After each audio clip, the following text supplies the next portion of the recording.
Crystal Bomberry is from the Mohawk Nation Turtle Clan of the Haudenosaunee and a proud community member of Six Nations of the Grand River First Nations territory in Southern Ontario. Excuse me.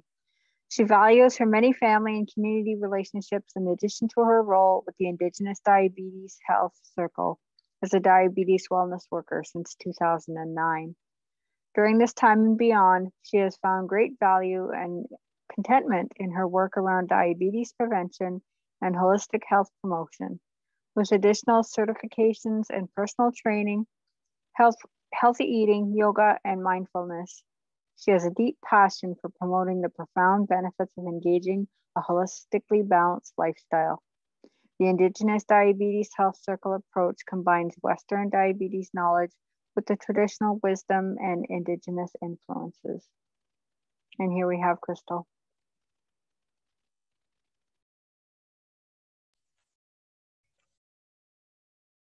Yeah, and Mary, thank you very much for that wonderful introduction.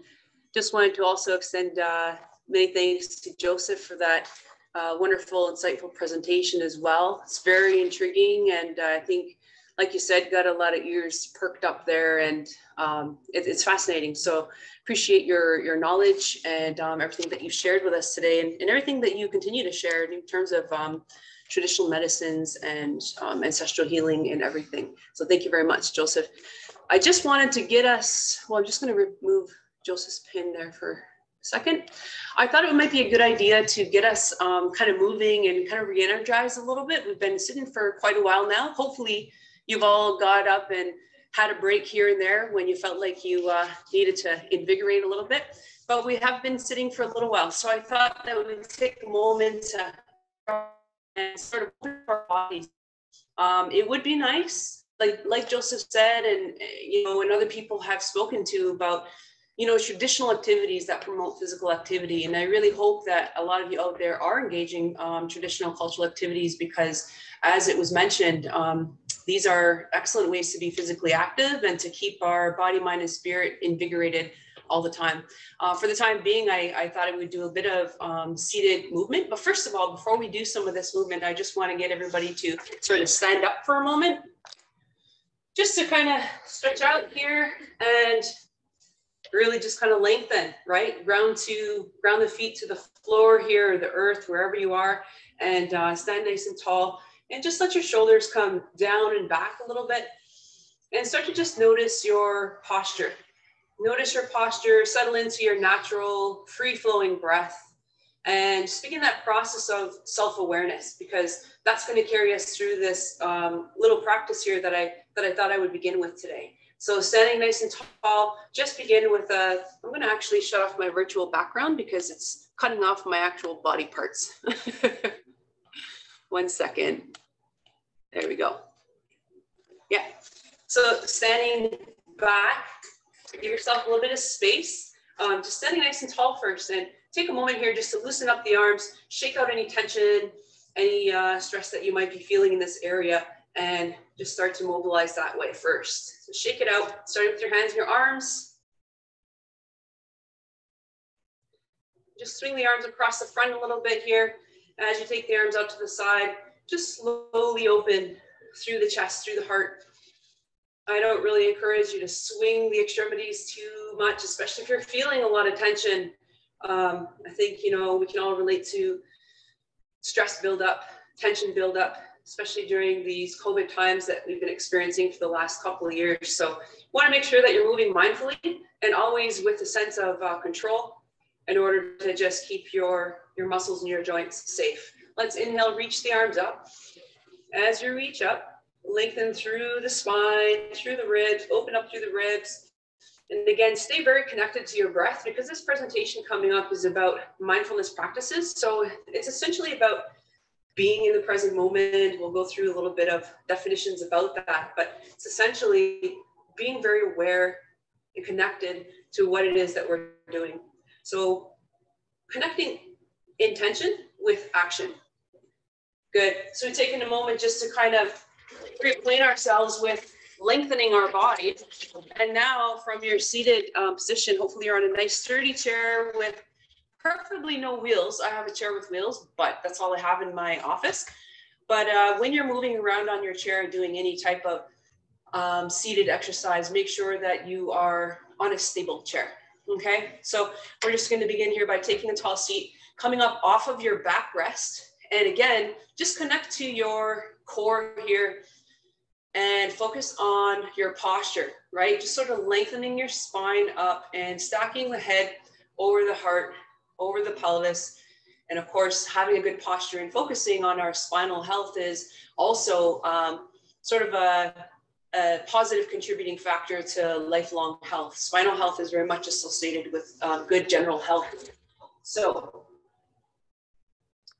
just start to become connected to your natural breath. You're welcome to close your eyes if you want. I find sometimes it's easier to go deeper within when I close my eyes and sort of disconnect from visual stimulation around me. And I can really sort of sink in and get acquainted with the ebb and flow of my natural breath. Just taking a mindful moment.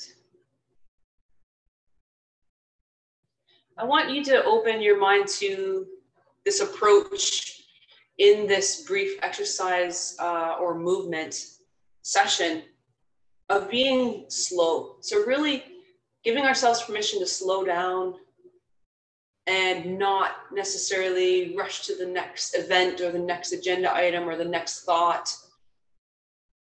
And at the same time, trying not to go back as well in our mind and just really focus on our moment here, where we are physically, our posture, our natural breath, the positioning of our feet with our heels beneath our knees, and the length of our spine. Let's take a moment here to breathe in at center. On the exhale, just bow the head and bring the chin towards the chest. Notice that gentle elongation in the back of the neck here. Inhale, gazing up. Remember, don't throw the head too far back. We want to protect those small neck bones. And once again, chin to chest. Inhale, looking up. As we're doing this, we're being aware that the shoulders are staying down and relaxed and away from the ears. It's really a full body release at this time, surrendering the weight of our body to gravity, allowing our body to be supported by the seat of our chair. Good, gaze back forward again and just turn the head from left to right slowly. And once again, the emphasis on slow mindful movement is to allow our body to gradually adjust to movements that might be beyond our normal repertoire of activity. Good. From here, gaze forward again, and then just gently drop the head to one side, ear towards the shoulder. Coming back up to center, lowering the head the other way. I don't like to say drop. It almost sounds like you mindlessly let the head just sort of fall to one side. I like to say guide the head in one direction and then the other. And back to the other side. So we've given our neck a little bit of TLC now.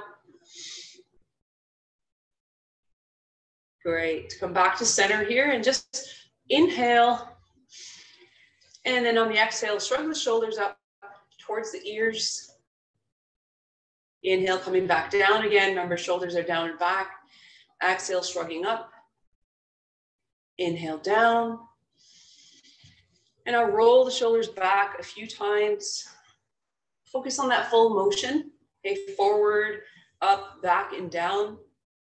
Forward, up, back, and down. Really, we're just sort of opening up our joints here, lubricating the joints, slowly mobilizing our body. Excellent. Good. Inhale, bring the arms up to the front, palms together. Exhale, open one arm to one side, keeping those knees facing forward. So you're really feeling sort of the heart turning towards the wall here. And that back shoulder blade rotating towards the midline of the back. Be cautious, only take it as far as you can. Inhale back to center. Exhale, open the other way. As you do this, focus on that subtle lift of your heart. Inhale back to the middle. Exhale the other way. Inhale back to the middle. Last time as we exhale the other way. And of course, the reason why we're staying so connected to our breath is to keep those concepts of continuity in our mind. If we hold our breath, we sort of defeat the purpose of exercise as we're trying to create space. We're trying to let energy flow. And that's difficult to do when we're holding our breath and sort of stopping the pathway of vital energy. So let's turn the palms forward. Inhale, reaching up. Really, again, lengthen through the ribs and sort of reach the crown of the head and those hands toward the sky. And now turn the palms to one another and then exhale, bringing the hands to heart center. Let's try that one more time. Inhale, hands to the front. Exhale, opening wide. Inhale, back to the middle. Remember being patient, not rushing ourselves. Exhale, open. Sort of settle into a nice little rhythm here. Lace the fingers together and push those palms away. Remember too, if it's too uncomfortable to lace the fingers, you could just reach the hands forward and then inhale, reaching up, and exhale, hands to in front of the heart. Excellent work. Good. Inhale, open those arms nice and wide again. Bring the shoulder blades closer to the midline of the back. A bit of a back extension here. Feeling the heart lift. And then exhale, coming out to the front and round the upper back a little bit into a bit of a scoop shake. Drop the chin down. Once again, inhale, open and expand and lift. Exhale, close. Slowly round, drop the chin to the chest. And inhale, come back to center. Awesome work. Let's just come on down to take this side hand here to the opposite, the outside of the opposite knee. Reach the other arm up with a breath in. And on the exhale, gently side bend to the opposite side. Make sure the feet are grounded and the weight of your body is equally distributed over both feet that are grounded into the earth right now. Inhale, back up to center. Lengthen. Exhale, release. And let's try that on the other side. So take that hand outside of the opposite knee. Reach that arm up. Nice big breath in and exhale, side bend. As you side bend, you can feel free to gaze up to the inside of the arm here. If that's uncomfortable to raise the arm as well, you can always add a variation by keeping the arm just sort of resting on the side of the body or tuck the top of the hand behind the low back and still achieve a nice side bend without the arm up and extended. Last one here, hands back to the lap, take a breath in. On the exhale, a slight little twist. Remember, we're twisting from the lower spine, middle, and the upper. Really, this movement is being engaged by the muscles. We're not really pulling or tugging on the chair or the opposite knee, but it's nice to place the hand there in order to deepen the stretch a little bit. Inhale back to center. And then on the exhale, turn the other way. Keep the chin just level with the ground here. We don't have to crank the neck all the way back. Good. Inhale back to the center. One more time as you reach up, fingertips to the sky. And last little move here. Open the knees wide so they're just grounded over the heels. And then exhale, hinge at the hips and allow your heart to gradually drop towards the ground. And if you want to reach to the ground, you can. If that's a little much, you can place the elbows on the insides of the knees here. And just allow your upper body to continue to flow through. If you want to touch the floor, let the head dangle. Relax the neck, relax the shoulders. Really, truly surrender here. Truly decompress through the back, if that's safe for your back. Remember, if you have any, obviously if you have any disc issues or anything like that, you don't want to be flexing your back too much at all. You want to stay within your own limitation. I shouldn't even say limitation, but rather your own capability. So inhale, come back to center. and take a couple relaxing, refreshing breaths. And while I get ready to share my screen, I would just love it if you could take a moment to observe, what might be arising. A lot of times, and I would say it's a pretty well-known fact that the greater majority of society is not exercising enough to gain health benefits. So again, whatever that looks like for you and within your capability, there's always something for everyone. So I always like to encourage that and remind everybody that there's something for everyone. And we can't be discouraged by outside expectations. I find that's one of the biggest barriers. In all my years of doing this work, some of the biggest barriers that people contend with isn't always their own limitations or capabilities. It's the mental barrier that becoming attached to outside expectations creates for one. It can create fear, could create hesitance and reluctance, insecurity. And so we have to really take a look at what it is that we are individually capable of and really take pride in that and really value and cherish and hold close all the capabilities that we have as a beautiful, sacred individual person. And that's what I want to inspire. I believe that's what I have been inspiring in all of my online, exercise classes.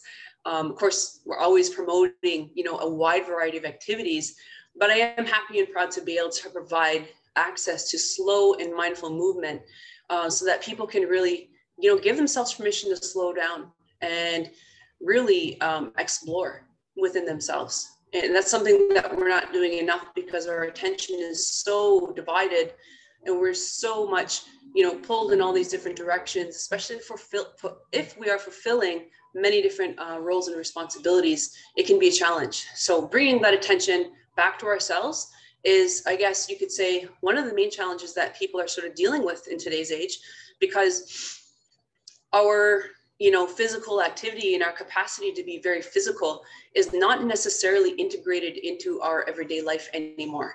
So we have to get back to thinking in a holistic sense and making sure that we understand what it is we do from moment to moment and day to day is hopefully benefiting all aspects of our being. So I will go ahead and get started here. And of course, there were already disclaimers made. I just want to remind everybody as well that, all the presentations we provide and share are meant for information. And we're really all about sharing and building our wellness bundle so that we can gradually, make improvements in our lives and see positive health outcomes. So the information is for, for your use if you choose, but it is not a substitute for any type of medical attention or advice. And you should always consult with your healthcare provider if you have any questions or concerns or doubts, especially if you're living with diabetes or other medical conditions, or you have any concerns about your mental, emotional, or physical health. So just a really brief overview of our learning objectives for today. The introduction, our IDHC vision and mission. What is mindfulness, right? This is something I want to pose to you all. I want a little bit of dialogue, even if it's just in the chat. What is mindfulness and what are the benefits of living more mindfully and having more presence in our own day-to-day life? We'll talk a little bit about the medicine wheel. I think everybody here is very familiar with the symbolism and the sacred teachings behind the medicine wheel, and keeping in mind there are many teachings behind the medicine wheel. It's obviously, I'm Haudenosaunee, I'm from Six Nations, but I see these beautiful teachings being shared across many communities, and it's such a wonderful thing when we can learn many different perspectives and see how it fits our personal lifestyle or our journey. We'll talk about integrating mindfulness practices in daily life and also setting mindfulness goals for your own holistic wellness. So it's my belief that mindfulness and the ability to be present in our own life is at the root, is at the foundation of our ability to set our mindful intentions and action steps towards becoming well or towards becoming more balanced, however you want to define that. So our vision at IDHC is to strengthen Indigenous community capacity to reduce the impact of diabetes. And our mission is to achieve that vision by supporting Indigenous communities, families, and individuals by promoting holistic wellness models, building on traditional teachings and best practices to develop and provide programs, education, and resources, and building relationships and community capacity. And we value that very much because I think there's a lot of people probably on this Zoom event right now that we've actually worked with in recent times or in recent years. And these are the relationships that we really need to continue to nurture. So I guess I should backtrack a little bit. I utilized the medicine wheel, this particular I guess, version of the medicine wheel I got from the Georgian College Aboriginal Resource Center. And I think it's really beautiful. And it does capture a lot of key elements that you see being emphasized within the medicine wheel. And so we just keep it in our minds to always think about that, you know, process of continuity, change, transformation, and of course, the inclusion of all our generations, as well as our ancestors, and as well as our future generations. And that's the same concept here in our Haudenosaunee culture, is always thinking about the foundation of our culture is preparation for the 7th generation. It's all about harmonious balance. And, you know, in a cultural sense, and we all know there's countless First Nations cultures, and no two cultures are the same. We know that. But it seems that the foundation of all of our cultures is this concept of harmonious balance, and that the decisions that we make have a ripple effect. So it's so important that we think about that, not only, you know, in our work, not only in our professional lives, but obviously in our own personal life, in our family life, and in our communities. So following our original instructions is really important to maintaining balance, sense of connection, roles, purpose, peace, and so on. And so I think about, you know, these previous presentations from Joseph and also from Jason, how all of these, you know, teachings have actually alluded to that, right? Connection, reciprocity. It's such a beautiful thing that we have at the root of our cultures. And I think as we continue to emphasize all of these things and nurture various connections and relationships, we will one day see a drastic decrease in the prevalence of type 2 diabetes. So it's all about making very careful, mindful decisions for current and future generations and living in a good way with consideration for each other and all of creation. This continues to be among our many sacred responsibilities. And that picture you see there, I took that picture. All the pictures in my presentations I've taken myself, and I do that because it's my opportunity to go out and to connect and to feel like I'm always a part of creation and to get that good medicine in the form of energy, you know, plants, whatever it is that I choose to seek. So was somebody going to say something? I thought I heard a little, okay, there's nothing. Before I move on, well, actually, no, I'm going to do this slide and then I want to have just a little bit of chat dialogue there. So mindfulness is essentially present moment awareness without analyzation or judgment. It's the practice, and it is a practice because people often express that they find it challenging to, you know, really stay present and also to practice mindfulness activities, such as, you know, maybe a breathing exercise or a meditation, things like that. And that can be challenging, but that's why it's called a practice, because we all have this innate quality of mind. We're all born with this capacity to be very mindful. But as we go through life, of course, we all know that our original instructions and all, you know, these things that we come here with, right? Everything that we come here with, that we were to be equipped with to live here and be here on this earth, it, you know, through our physical life experience itself, often gets a little bit disrupted. Sometimes we might feel like we're losing our way, or we're sort of straddling this path, and sometimes it can be challenging, right? And it's challenging again because we have a lot of expectations, sometimes from others, sometimes what we put on ourselves. And so this can create dis-ease. And we know that dis-ease or stress over a long period of time can really be a contributing factor towards our health and wellness, or what we might feel is our health and wellness on a personal level. So, you know, it's unfortunate that this concept of mindfulness and the value of one being self-aware and self-reflective is not in the foundational years of the school system. In fact, it's not necessarily in the foundational years of just being a child and before we even enter the school system. We are expected to be mindful, though. Everybody can probably recall moments in our lives when we were very young, when we were told, be mindful of your manners, you know, mind your elders, mind your parents, mind your footsteps, mind your business, right? There's all of these things, but no real true association was ever alluded to in terms of what does that mean? How can we really truly cultivate that in our life in order to feel an enhancement in our personal health and wellness? How can we do that?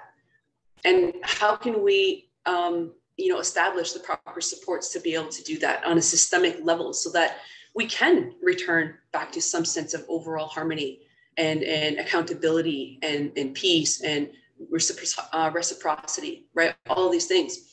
So it's all about attending to what is going on in the moment, you know, where we are, what we are doing. And of course, for those that aren't aware, this word mindfulness, as I said, we might all be familiar with it, but there's a huge emphasis on this. This is an actual philosophical teaching from the East and practice of Buddhism. So I won't get into that, but I just want to draw the parallel here because we're all very familiar with this concept of mindfulness in the sense that we grew up, you know, hearing about it to some degree, but not necessarily being taught how to cultivate it. And I think in our traditional cultures, though, I really believe it was present, you know, prior to disruptions to our ways and prior to, you know, colonization and dislocation and all these things that we've encountered along the way. So I really do believe that in that sense, there's a lot of parallels between Indigenous cultures and some cultures in the East. So certainly there is similarities there. So I think that along the way, we just get a little bit, you know, maybe disrupted and we sort of forget, right?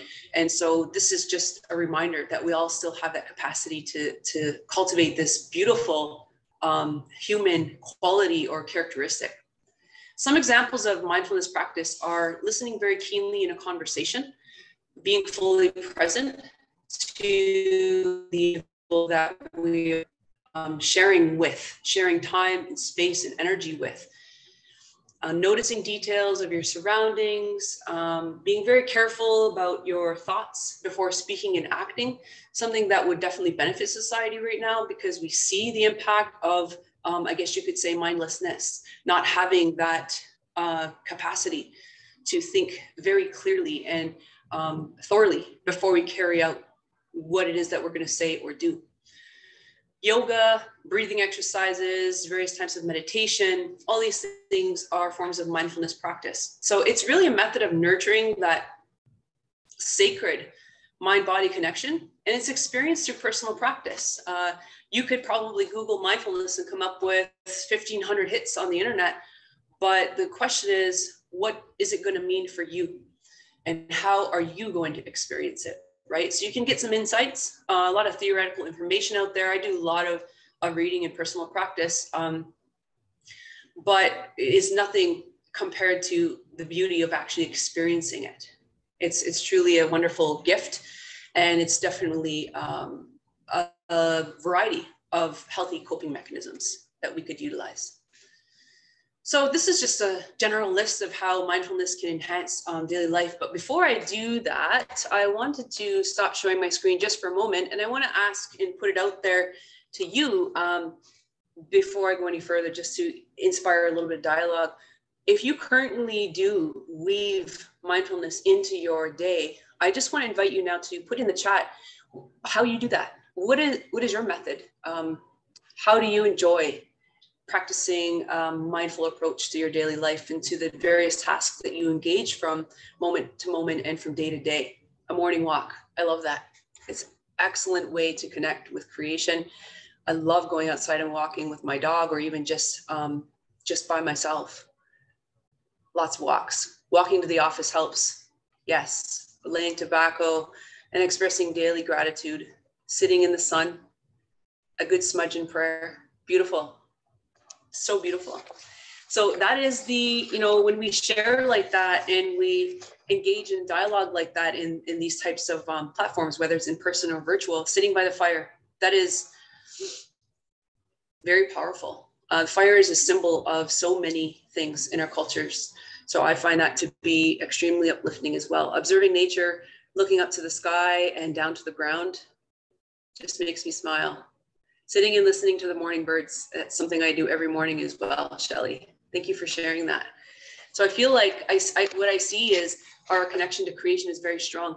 And we know that creation is like medicine in itself, all of these different aspects of creation. When we give thanks, and in my culture, in Haudenosaunee culture, we give thanks because it's our responsibility to express deep gratitude for what is continually available and continually abundant to us to live as, I guess you could say, enlightened beings, content, content, happy, satisfied. It's said that we have everything that we need in creation before, when we arrived here. And I find that to be so amazing. So even in my own life, when I feel defeated or just very, discouraged and whatnot, I always go back to Ganohonyok. And Ganohonyok in our culture is the Thanksgiving address. And it essentially gives thanks to all the different elements, all the different aspects of creation, and then of course, including creator, Sawaindiso. So that is an excellent way to be very, very mindful, is by first having gratitude, very deep gratitude for all of these amazing gifts that we have. I think that is wonderful medicine in itself. So if you're really not sure of, this concept of mindfulness, maybe you're exploring ways that you do engage it, go ahead and continue to think about that, and feel free to continue to put things into the chat. Chair yoga, Sylvia. Yes, I love it. I'm all about that. Okay, so feel free to continue to put things in there, everybody. Share any reflections that you'd like as we go along. So essentially, it's about taking time to be in the moment, no matter what it is we're doing, no matter what it is that's happening, and cultivating a sense of inner peace. It's developing less of a tendency to dwell in the past. And it's not to say that the past doesn't matter, or that the past is not relevant to the present, but to know and become more intuitively aware of where to draw a line for ourselves, so that we're not in the past too much and missing out on the present moment, and also not rushing toward the future. I feel that is one of the biggest things. And I have to say, in my own family and with my own kids, everybody's so consumed with what's coming up next. The present moment is never going to happen again.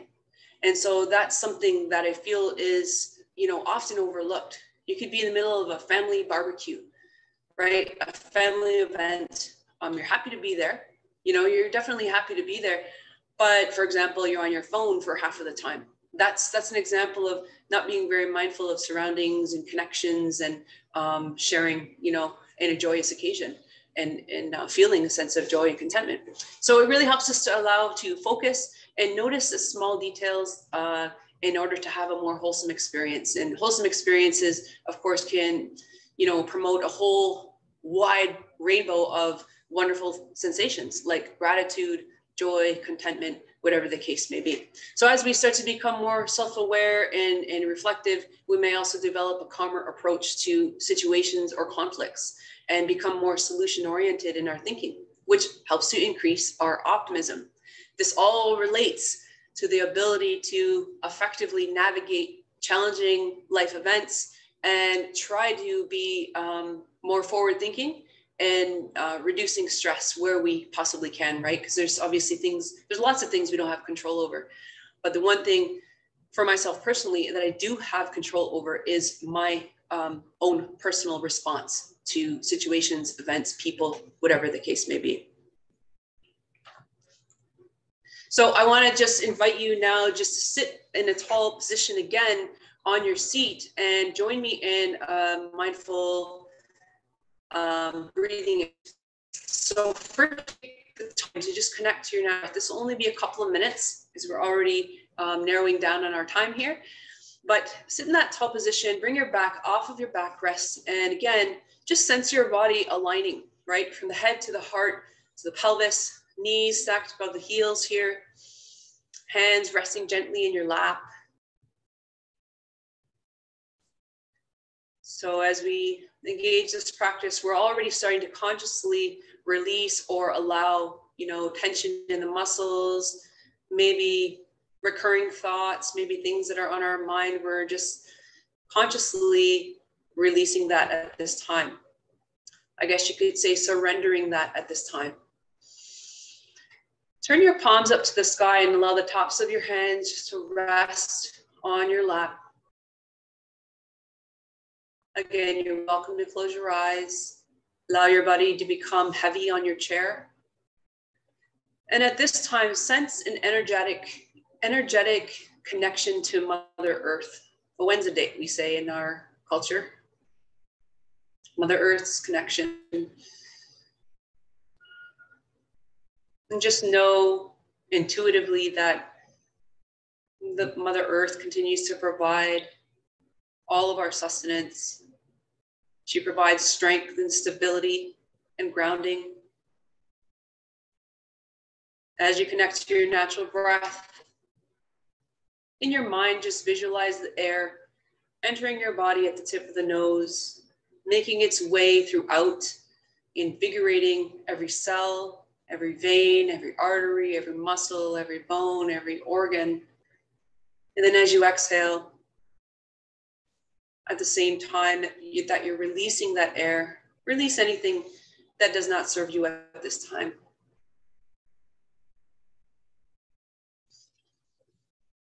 As you continue to stay connected to your breath, notice heaviness in your shoulders, elbows sinking to the ground, the calf muscles also sinking to the ground, the muscles of your face softening, the jaw softening.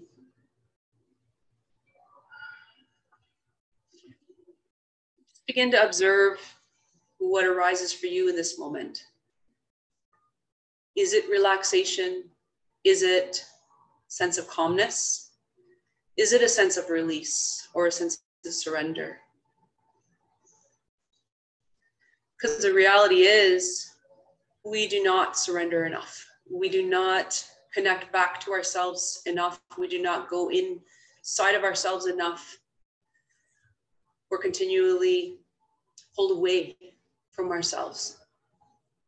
So the reality is that this moment might not be as relaxing or joyous as you might have thought, or as I might have intended for you. Because it takes time, it takes practice to give ourselves permission to come to a still, motionless state.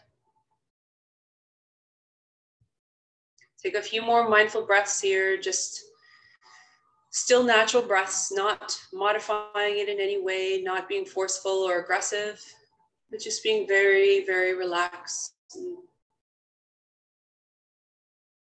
being free of expectation at this moment.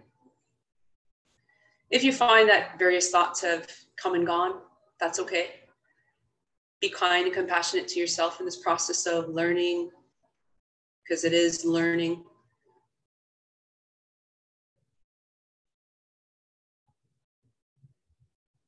We just have to allow those thoughts to come and go.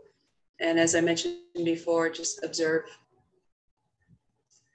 With a gradual practice comes a gradual ease of releasing, of reconnecting within, and of being at one with the present moment. So in your own time, bring a little bit of movement back into your fingertips, back into your hands, maybe circle the wrists a little bit. Maybe just reach those elbows back and sort of open the heart back up here. And cross those arms across the front. Reach those hands towards the opposite shoulders or shoulder blades, wherever your hands land. And open up that upper back. Bow your head towards your heart.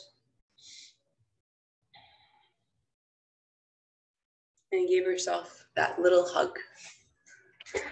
So that was a little bit of a mindful practice there in terms of breathing.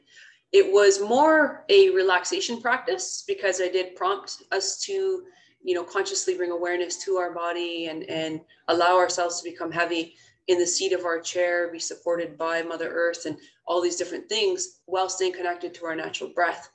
But there is also something I learned about called breath watching meditation, where you could, sit in a comfortable seat, whether it's cross-legged on the floor or in a chair, and simply watch the breath in your mind coming in through the tip of the nose, out through the tip of the nose. And when it's coming in, watch it come to that certain contact point, whether it's your navel area or your root, you know, the base of your pelvis, your root chakra, as they say, and watch it come there and then watch it leave right in your mind. So it's a beautiful thing to be able to reconnect back to the present moment, nurture a bit of mental clarity, definitely reduce stress in the moment, and experience that sensation of truly letting go, even if it's only for a little bit. That's a practice for sure. It's difficult. I hear it all the time because I teach yoga too, and people will say it's hard for me to just, you know, let go. And it's because we're so conditioned to be productive, to be very effective, and to multitask, and that's very overwhelming. And I think, you know, we can all agree that the high stress states that people generally and typically live in, it's really promoting that fight and flight response. It's a fight and flight response that we want to slow down. We want to go to the other side of that autonomic nervous system, you know, and which is known as the parasympathetic nervous system, and nurture the relaxation response. Because if we can do that a little more frequently, a little more regularly in our routine, then we can sort of recondition ourselves in a good way, to you know, to be able to appreciate stress reducing, or I like to say inner peace cultivating activities and behaviors that are going to benefit us over the long term, help us to achieve healing within our body, along with good nutrition and along with exercise and all of these other things that might be a part of our personal plan, and ultimately produce better health outcomes in our lives. So I just reading Amanda's comment there. She was mindfully walking at the walking track and was mindful that she was startled when a killdeer started squealing at me. I was too close to its nest. Oh yeah, they're very fascinating because they're always on the side of the road as well, and they're on people's driveways and stuff. So yeah, they're also very camouflaged, so they're hard to see. Thanks for sharing that, Amanda. Margarita said, breathing in, breathing out, peace in, peace out, stopping sometime during the day to find joy in that. That is a beautiful reflection. Thank you for sharing that, Margarita. So I'm just going to wrap up here. I hope you enjoyed that activity. Feel free to put some chat feedback there if you'd like. I always love hearing how people are affected, you know, and like I said, sometimes it's not always positive right away. That's okay. We have to embrace that not everything works right away. Maybe not everything is for us. And I think that's the beauty of being an individual, is that you got to really experiment, explore, be adventurous, and find out what works for you. What do you identify with?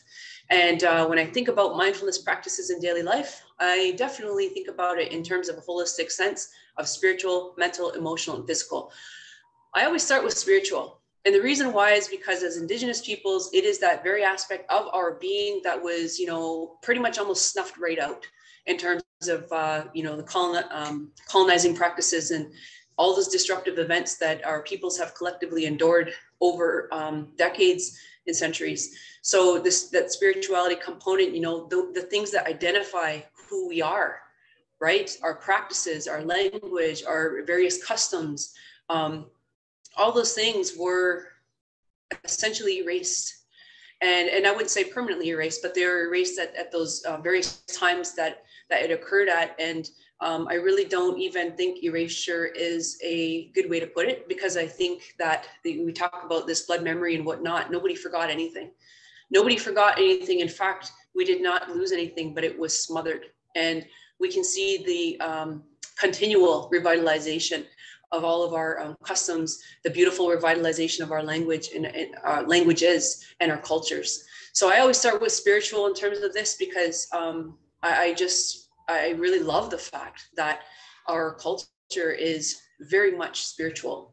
And that is, for me, extremely uplifting and encouraging, because there has to be more than, to me, especially in the context of the modern day society we live in and what we see and witness right now, there has to be more than just the physical aspect of living. And I feel that there's so much significance, so much meaning, and so much connection to this beautiful universe and the earth. So for in a spiritual sense, connecting with our surroundings, developing and strengthening a sense of universal knowledge and understanding according to our Indigenous teachings, traditional teachings, praying, whatever that looks like for you, to your source of higher power, and continually giving thanks. As they say, we're to give thanks at the opening of each day, at the closing of each day, opening and closing all of our events. Gratitude is first and foremost, I find in a lot of our cultures, and definitely in our Haudenosaunee culture. Smudging with traditional medicines, whatever that looks like for you. Maybe traditional fasting, sweat lodge, ceremonies, cultural teachings, all of these things. So I feel like also learning your Indigenous language, if you can, this is also very spiritually uplifting. In terms of mental, being aware of our thought patterns and our tendencies, rephrase. If you find that you're a negative thinker, rephrase, make it a conscious practice to rephrase negative thoughts to positive. Be positive, solution-oriented thinker. But again, all of these things are practices. It's not something we usually can transform overnight, something that we have to become self-aware about, and then put those little action steps into place so that we can gradually improve. Reciting and adopting positive affirmations. I love this. I talk to myself all the time, making I am statements, or a lot of the time I talk to Creator. I'll talk to Creator out loud as I'm driving in my car. So I feel like I always have this very strong, energetic connection, to Sungwai Niso. And I carry that with me everywhere. And that definitely feeds my mental, emotional, and spiritual health. Say no when needed, because we know we cannot pour from an empty cup. If we're going to protect and preserve our mental health, and we're going to try and nurture a good mind, then we have to know our limitations. Nurture genuine relationships and positive interactions. Practice things, whatever that might be for you. You find enjoyment in meditation, deep relaxation, breath awareness, and various breathing practices. Arts and crafts is a beautiful way, especially our traditional arts and crafts, which we're so rich and blessed with across different nations. It's a great way to practice mindfulness and nurture our mental health.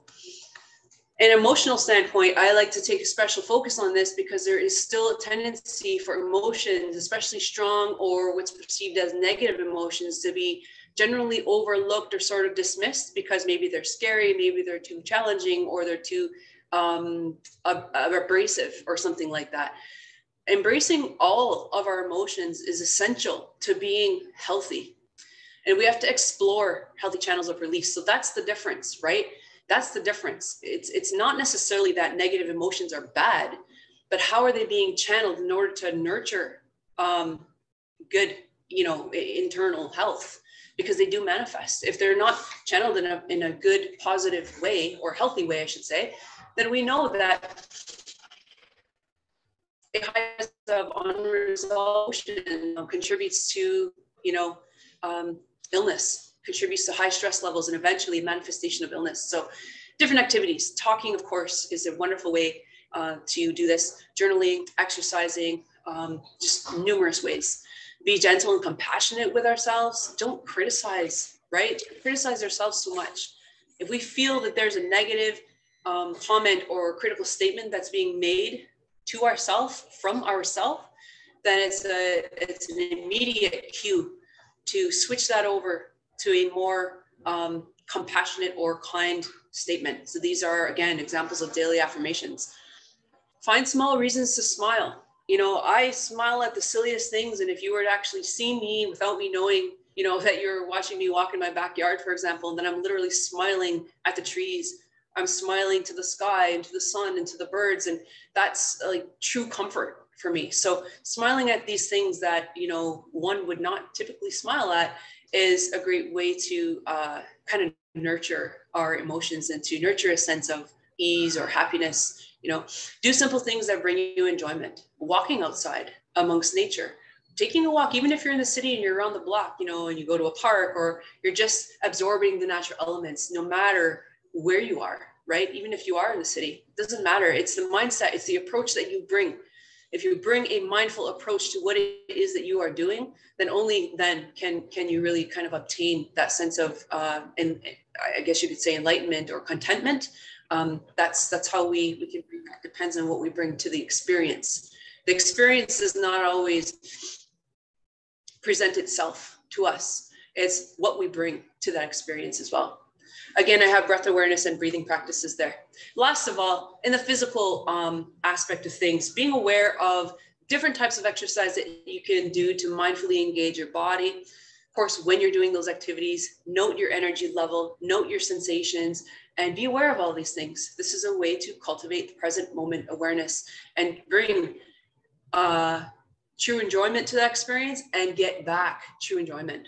Walking is a great way, taking notice of your footsteps, the ground beneath your feet, the air and the surroundings, being aware of your breath, mindfully eating. This is a whole other subject. It's a whole other presentation, but of course you can bring a very mindful approach to your eating, your water intake throughout the day, making sure that you are nurtured in every sense of that word. Diabetes management is a very mindful practice as well, because you have to be looking out for all these different aspects of your being, right? Because mental, emotional, spiritual, those are those parts of ourselves that we don't see. Therefore, because they're underneath the surface, sometimes they're not really addressed very mindfully. Sometimes they're a little bit pushed aside. And so being very mindful of your whole being is extremely important to adequately manage diabetes or any health condition that you could be dealing with. Self-care, your healthcare team, and also different aspects of self-monitoring, right? I also have cleansing and detoxifying here for those that might seek out traditional medicines and whatnot. I personally haven't done one, and I'm looking at trying to do that for myself at some point in the near future. Fasting could be included here as well. Again, proper guidance is needed for those things, right? Fasting, sweat lodge, those, and even cleansing and detoxifying. Always, always, always having that knowledgeable, medicine person or, cultural guide to engage those activities for sure.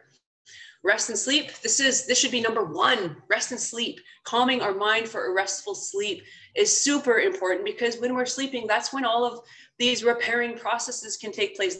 That's when we can be renewed, right?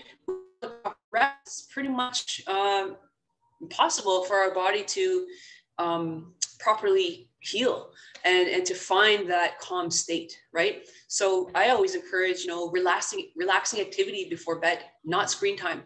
It's a well-known fact that, obsessive screen time has contributed to depression, anxiety, self-esteem issues, all kinds of stuff that we see out there right now, mental health concerns being on the increase. We have to moderate, balance in nurturing a good sense of health and wellness is all about moderation, taking a mindful approach to our daily life in order to be in the driver's seat. And that's tough, because we are always being pulled in all these different directions. And a lot of times we have, I don't want to sound rude, but a lot of times we have more excuses than solutions. And so if we take a look at how we manage our time and sort of what's sucking up all of our time and our energy, we might be able to move things around, reprioritize, and find a different approach to our daily routine, so that we make ourselves a priority. Please make yourself a priority. That is so important. We can't ever cure or decrease diabetes in our communities if we aren't starting with ourselves. We can do all the work in the world to help our clients and our community members, but if we don't each look at what it is that we're doing on an individual basis, then we're not truly, we're not a part of that healing process and the ripple effect of health outcomes being more positive. So in summary, we're all a sacred part of creation. We know that we coexist with so many other forms of life within our beautiful universe. Who we were and who we are and who we will become is not always known, but we can know how this moment will be. We can set intentions each moment of every day. And what I mean by that is, don't surrender an entire day, right, to one bad experience, in the morning, to one negative occurrence. That is where the power of our mind really comes into play, is if we can see where we invest our energy, and if we surrender our power to one event or one occurrence, then we're really, giving up a lot of our individual capacity to, again, like I said, be in that driver's seat of our health and wellness. Mother Earth and all of creation provides us with the sustenance we need for our body, mind, emotion, and spirit. And we continue to be gifted with a powerful mind that drives our ability and willingness to be present and harness our innate power to be, while facing all of life's challenges. So with that, I will say, Nyamagoa, Chimigwich, for listening to this presentation today. I really appreciate the opportunity to be here with my team, with the Diabetes Health Circle, and our wonderful partners, NIDA, the National Indigenous Diabetes Association. Thank you so much, everybody, for listening today, and I really hope you all remember to continually honor your whole being. Awesome. Thank you so much.